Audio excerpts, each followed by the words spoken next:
Hi friends, ఈరోజు నేను నల్గొండ జిల్లాలోని ఛాయ సోమేశ్వర ఆలయానికి వచ్చిన. ఇక్కడ చాలా ప్రత్యేకత ఉంది. ఇక్కడ గర్భగుడిలో నీడ ఎండ ఎంత వచ్చినా సరే ఒకటే దగ్గర నీడ ఉంటుంది. ఎటు సైడ్ ఎండ పోయినా నీడ మాత్రం ఒకే దగ్గర ఉంటుంది. అదేందో ఒకసారి ప్రత్యేకంగా చూద్దామని మనం నల్గొండలోని ఛాయ సోమేశ్వర ఆలయానికి వచ్చిన. చూద్దాం ఒకసారి. మనం చూసుకున్నట్లయితే అక్కడ కనపడేదే మనకు ఛాయ సోమేశ్వర ఆలయం. ఇదంతా నీటి కోనే.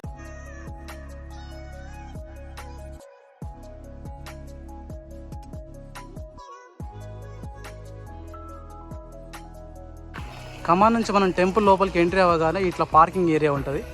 ఇదే పార్కింగ్ ఏరియా. మహాశివరాత్రి రోజు చూసుకున్నట్లయితే ఇక్కడ చాలా పబ్లిక్ కిటకిటలు ఆడుతుంటుంది. అదే అమావాస్య రోజు కూడా ఇక్కడ కిటకిటలు ఆడుతుంటుంది. చాలా ప్లేస్ దొరకదు అనమాట ఇక్కడ ఉండడానికి.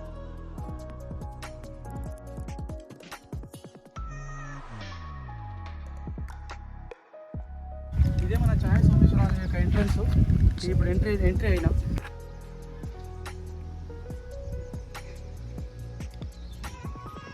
ఇక్కడ ఎంట్రన్స్ ఇది.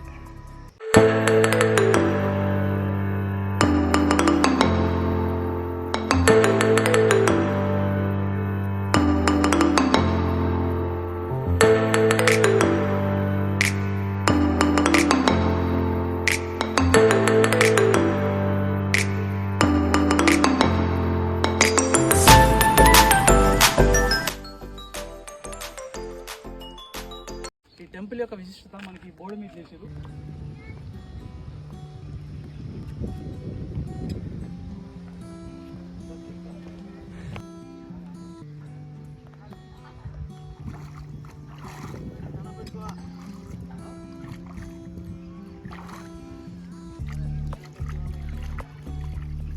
ఇట్లా చేపలు కూడా ఉన్నాయి. ఇట్లా చేపలు కూడా ఉన్నాయి. ఇలా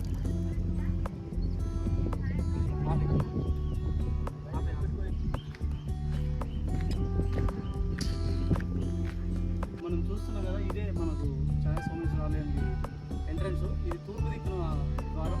2 ద్వారాలు ఉన్నాయి దీనికి. ఒకటి ఏమో పడమర దిక్కు ఉంది, ఒకటి ఏమో తూర్పు దిక్కు ఉంది. మనం తూర్పు దిక్కు ఉన్న దాని నుంచి పోతే ఇక్కడ ముఖ్యంగా త్రికూట ఆలయాలు ఉన్నాయి. చాలా ఆలయాలు ఎక్కడి నుంచి ఎండబడ్డా కానీ ఒకే దగ్గర ఎండ ఉంటుంది. ఇదే ఛాయ సోమేశ్వర ఆలయ ప్రధాన గర్భగుడి. లోపలికి పోదాం ఒకసారి.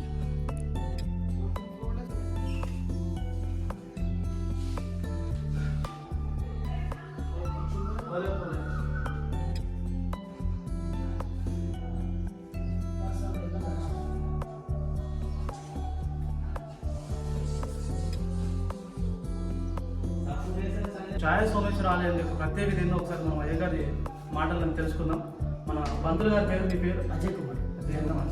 ఓకే, శంకర్ అనే నా పేరు. నేను ఇక్కడ మన ఊరి నుంచి లోకల్ నుంచి వచ్చిన.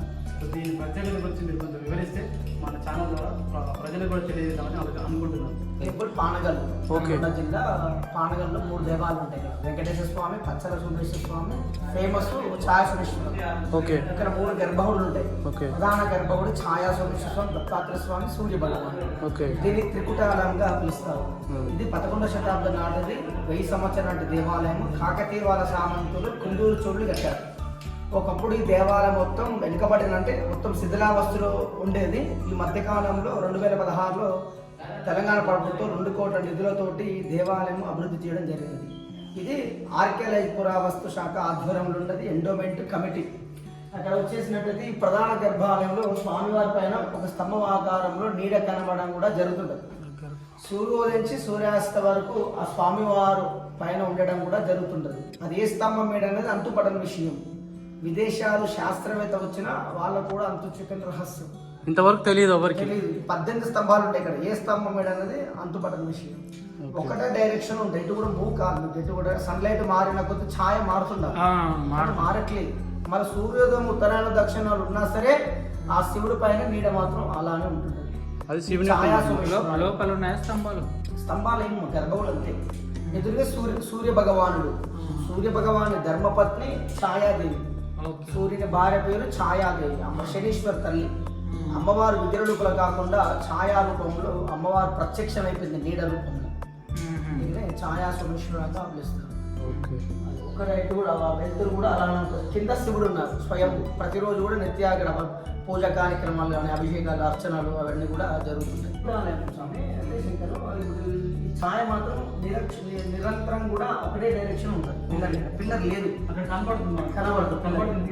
క్లియర్ చూడవచ్చు మనం. అది కనిపిస్తుంది. అది ఏ స్తంభం మీద అనేది అంతుపడని విషయం. విదేశాలు, అమెరికా నుండి, జపాన్ నుంచి కూడా శాస్త్రవేత్తలు వచ్చారు, కానీ వాళ్ళకు కూడా అదృష్టక రహస్యం. ఓకే, అంటే మనం ఇక్కడ ఉన్నా కానీ ఆ నీడ మాత్రం ఖచ్చితంగా అట్లనే ఉంటుంది.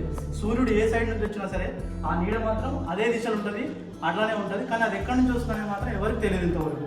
అది ఇంతవరకు శాస్త్రవేత్తలు వచ్చినా ఎవరు వచ్చినా కూడా దాన్ని కనిపెట్టలేకపోయారు. అంటే ఇది పరమశివుని యొక్క మహిమ అని చెప్పేసి ప్రజలకు, భక్తులకు అందరికీ నమ్మకం ఉంటుంది. అందుకే ఈ టెంపుల్ చాలా ఫేమస్ అయింది. అభిషేకం చేసినట్టయితే ఫలితాలు కూడా, అనుగ్రహం కూడా జరుగుతాయి. కృతంతాల విషయంలో ఆరోగ్యాల ప్రకంగా కానీ మానసికంగా ఎవరి బాలేకున్న వారికి స్వామివారిని దర్శించుకుని అభిషేకం చేసినట్టయితే తప్పనిసరిగా అనుగ్రహం అనేది జరుగుతుంది. ఎందుకంటే ఇక్కడ కూడా శ్వేతనాలు రావడం. Thank you. గర్భగుడి నుంచి బయటికి రాగానే పక్కనే ఆత్మలింగం అనేది ఒక టెంపుల్ ఉంది. ఒకసారి వెళ్ళి చూద్దాం ఆత్మలింగం. ఇదే మనకు ఆత్మలింగం టెంపుల్. లోపల చూసుకున్నట్లే మనకు ఇక్కడ అమ్మవారి లాగా ఉన్నారు. ఇక్కడ చూసుకోవచ్చు, మనకు స్వామివారు చెప్పినట్లు ఇక్కడ పుట్ట ఉంది.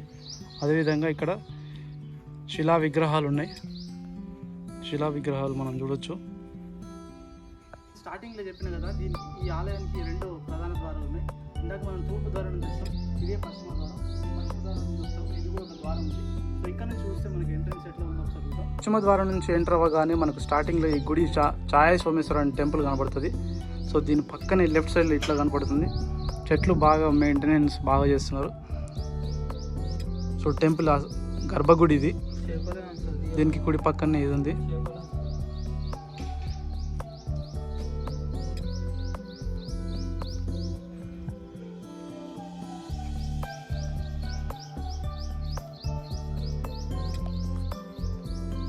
ఈ ఛాయ సోమేశ్వర ఆలయం చెప్పిన మన పూజారి చెప్పినట్లు ఇక్కడ ప్రత్యేకత ఏంటంటే, అక్కడ గర్భగుడిలో ఉన్నటువంటి స్తంభాల యొక్క నీడ ఒకే చోట పడుతుంది.